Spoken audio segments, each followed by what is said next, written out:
अब इस एक्सरसाइज का रिव्यू, एक्सरसाइज का पूरे चैप्टर का एंड वाला क्वेश्चन है, जान छूटेगी इस अजाब से। तो क्वेश्चन 10 है कि ये इसमें हमने एक्स और वाई की वैल्यू फाइंड करनी। सॉल्व जहां पे आए, सॉल्व का मतलब ये होता है कि हमने एक्स वाई की वैल्यू फाइंड करनी है। ये वाला क्वेश्चन जो प्रीवियस बुक थी ना 9th क्लास की, उसके ये जो है था लास्ट एक्सरसाइज का लास्ट क्वेश्चन था और इसका दूसरा पार्ट था, ये बिल्कुल सेम वही है। हम पहले ब्रैकेट को एक्सपैंड करेंगे दोनों साइडों पे। एक्सपैंड करने के बाद रियल इमेजिनरी पार्ट अलग अलग करने हैं। तो जब ब्रैकेट एक्सपैंड करनी हो तो पहली ब्रैकेट की पहली वैल्यू लिख के हम इस आगे वाली पूरी ब्रैकेट से मल्टीप्लाई करते हैं। दरमियान में जो साइन होता है वो दरमियान में आएगा। फिर दूसरी वैल्यू लिख के दोबारा आगे वाली पूरी ब्रैकेट के साथ मल्टीप्लाई करते हैं। इक्वल लगा के 2 को मल्टीप्लाई करना x के साथ 2x आएगा, -2 को 2 से मल्टीप्लाई करें 2 2 jar 4y Yotta plus 2 Yotta -1। तो अब इनको हम मल्टीप्लाई कराते जाते हैं। 3 मल्टीप्लाई x 3x प्लस पहले 3x से होगा फिर 3y से होगा 3y aorta -2 multiply x 2x और ये अयोटा ब्रैकेट खोले, साइन भी मल्टीप्लाई होता है, minus plus minus 2 multiply y 2y iota multiply iota iota का स्केयर आएगा। ठीक है, इधर ये जो 2x है -4y अयोटा है प्लस 2 अयोटा -1 साथ साथ वैसे ही चलते जाएंगे।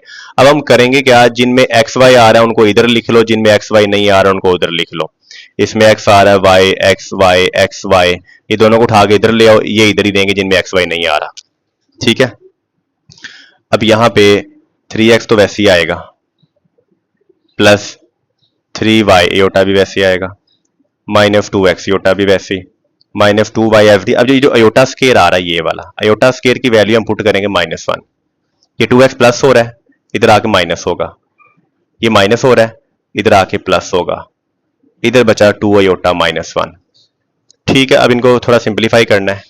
x वाली कितनी वैल्यू, एक x वाली ये है और एक x वाली ये है, इन्हें कंबाइन कर लो, x वाली इकट्ठी कर लो 3x और -2x, और एक x वाली ये है, एक x वाली ये है, एक x वाली ये है, इन्हें भी इकट्ठी कर लो -2x योटा। y वाली देखते हैं, y वाली कौन कौन सी है। y वाली एक ये वाली है 3y Yotta plus 3y Yotta, उसके बाद है प्लस 4y योटा, और उसके बाद है ये वाला minus minus plus 2 multiply y 2y हो जाएगा plus 2y equal to 2 aorta -1। यहां तक तो हो गया। अब ये 3x में से 2x माइनस कर दें 1x आएगा, फिर ये जो है -2x aorta as it is. अब ये 3y aorta plus 4y aorta हो जाएगा 7y iota plus 2y as it is आएगा। ठीक है, अब ये y अयोटा ये सिंपल y अयोटा वाली ये अलग अलग वैल्यू, ये प्लस नहीं हो सकती। इसी तरह ये इसमें अयोटा इसमें x है, ये आपस में प्लस नहीं हो सकती। ठीक है, अयोटा वाली इमेजिनरी पार्ट है, ये रियल पार्ट है, ये ऐड नहीं होते कभी भी। हम करेंगे क्या, जो रियल पार्ट है ना जिनमें अयोटा नहीं आ रहा उनको हम शुरू में लिख लेते हैं, यानी ये वाली form a plus B iota की फॉर्म जैसे बनाते हैं, a प्लस बी योटा के रियल पार्ट पहले है इमेजिनरी पार्ट बाद में, यही फॉर्म हमने यहाँ बनानी है। तो जिनमें रियल पार्ट एक्स अयोटा नहीं आ रहा वो पहले लिखेंगे, और इसमें अयोटा नहीं आ रहा पहले लिख लेंगे, जिनमें अयोटा आ रहा है उनको बाद में लिख लेते हैं, प्लस 7y अयोटा और ये -2x अयोटा। इधर भी जो रियल पार्ट है अयोटा के बगैर -1 पहले लिख लेंगे, अयोटा वाली वैल्यू +2 अयोटा बाद में लिख लेंगे। 2 का साइन कुछ भी ना हो प्लस होता है, +2 बाद में -1 पहले। अब इनको हम एक ब्रैकेट में लिख लेंगे रियल पार्ट्स को, इमेजिनरी पार्ट्स में अयोटा दोनों में आ रहा है, अयोटा कॉमन लेंगे तो बाकी जो वैल्यू है एक ब्रैकेट में आएगी 7y -2x। अब बाकी वही सीन है आगे, अगर इक्वल के दोनों साइडों में कॉम्प्लेक्स नंबर हो, बीच में इक्वल का साइन आए, कॉम्प्लेक्स इक्वेशन वो होती है जिसमें रियल पार्ट के बराबर होता है, इमेजिनरी पार्ट के इक्वल होता है। अब इसका जो रियल पार्ट है जिसमें अयोटा नहीं आ रहा वो x + 2y, वो इसके रियल पार्ट -1 के इक्वल होगा। इसका जो इमेजिनरी पार्ट है ये वाला 7y -2x, वो इसका जो इमेजिनरी पार्ट वो 2 के इक्वल होगा। इमेजिनरी पार्ट वो होता है जो अयोटा के कोएफिशिएंट में आता है, उसमें अयोटा साथ शामिल नहीं होता, तो इमेजिनरी पार्ट 2 के इक्वल होगा। अब ये हमारे पास इक्वेशन 1 बन गई और ये वाली इक्वेशन 2 बन गई। करना क्या है, x और y की वैल्यू निकालनी है, सॉल्व करना है। 2-3 मेथड है, या इक्वेशन 1 से x की वैल्यू निकाल के इसमें पुट कर दें, या किसी एक जो है वेरिएबल के कोएफिशिएंट सेम करके माइनस प्लस करते हैं। दो मेथड है। तो हम वैल्यू निकालने वाला काम कर लेते हैं। यहां से x की वैल्यू निकालें कि 2y प्लस हो रहा है, उधर जाके माइनस हो जाएगा। इस इक्वेशन थर्ड का नाम दे देते हैं।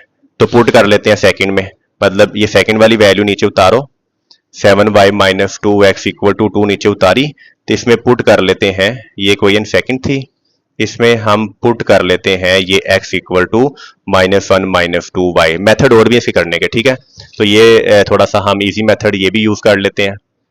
तो अच्छा, पुट कैसे करना है, 7y वैसे ही आएगा, -2 भी वैसे ही आएगा। अब जहां पे x आ रहा है, x की जगह हम ये x की ये वाली पूरी वैल्यू पुट कर देंगे। x को निकाला, ये वाली वैल्यू रख दी यहाँ पे, -1 माइनस 2y इक्वल टू ये 2 वैसे ही आएगा। तो ब्रैकेट जब एक्सपैंड करें तो ये वाला साइन पहले मल्टीप्लाई होता है, माइनस माइनस प्लस होगा, फिर नंबर मल्टीप्लाई होता है, 2 1 जार 2, माइनस माइनस प्लस, और 2 1 जार 2 आएगा इसका, ये 2 2 जार सॉरी 4y आएगा, इज इक्वल टू 2। अब ये 7y प्लस 4y 11y हो जाएगा। 2 इधर प्लस हो रहा है, उधर जाकर माइनस हो जाएगा। y वाली इधर कर दे, y के बगैर वाली जितनी भी रकमें हैं जिनमें y नहीं आ रहा गिनती वाली, उनको दूसरी साइड पे शिफ्ट कर दे। 2 प्लस हो रहा है, इधर आके माइनस होगा। तो बच्चों 2 से 2 माइनस करें, जवाब 0 आ गया। अब यहाँ पे 11 मल्टीप्लाई हो रहा है, तो 11 अगर कोई भी वैल्यू मल्टीप्लाई हो वो उधर जाके डिवाइड होती है, मतलब वो नीचे आके डिवाइड होगा। तो 0 पे डिवाइड करें किसी भी वैल्यू को, जवाब 0 आता है। तो y की वैल्यू निकल आई, y का जवाब 0 आ गया, ठीक है।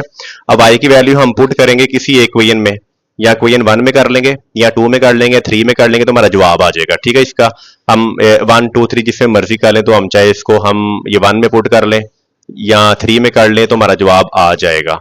तो हम इक्वेशन ये 1 वाली लिख लेते हैं, x plus 2y equal to -1, x plus 2y is equal to -1 लिखता हूं मैं, इक्वेशन 1 थी। तो ये y की वैल्यू आई ये पुट करता हूं, put y is equal to 0 in equation 1। तो ये जो x, अब वैल्यू पुट कैसे करनी है, ये जो x है ये वैसे ही आएगा, 2 भी वैसे ही, जहां y आ रहा है वहां y की वैल्यू 0 पुट करेंगे हम, इक्वल टू -1 वैसे ही आएगा, ठीक है। तो 2 0 0 इक्वल टू -1, x में 0 प्लस करें, जवाब x ही आएगा। तो x का जवाब -1 आ गया। मतलब 0 किसी भी नंबर में ऐड करें, जवाब वही आता है, वो फर्क नहीं पड़ता। एडिटिव आइडेंटिटी आपको बताया था मैंने। तो x का जवाब -1 और y का जवाब 0, तो ये दोनों वैल्यू निकल आई। तो ये हमारा जो क्वेश्चन है वो सॉल्व हो गया। तो हमारी एक्सरसाइज खत्म हो गई है। उम्मीद है आपको ये एक्सरसाइज समझ आ गई होगी। अगर किसी को किसी भी क्वेश्चन में कोई प्रॉब्लम हो तो आप कमेंट में लाजमी बताइएगा, सर इसमें प्रॉब्लम आ रही है। तो अगर किसी बच्चे को नोट्स चाहिए हो तो कमेंट में लिखिएगा नोट्स, तो मैं आपको इस सारे चैप्टर के नोट्स भी फॉरवर्ड कर दूंगा, ठीक है। तो ये हमारा चैप्टर मुकम्मल। अब हम स्टार्ट करते हैं चैप्टर नंबर 2। तब तक के लिए अल्लाह हाफिज।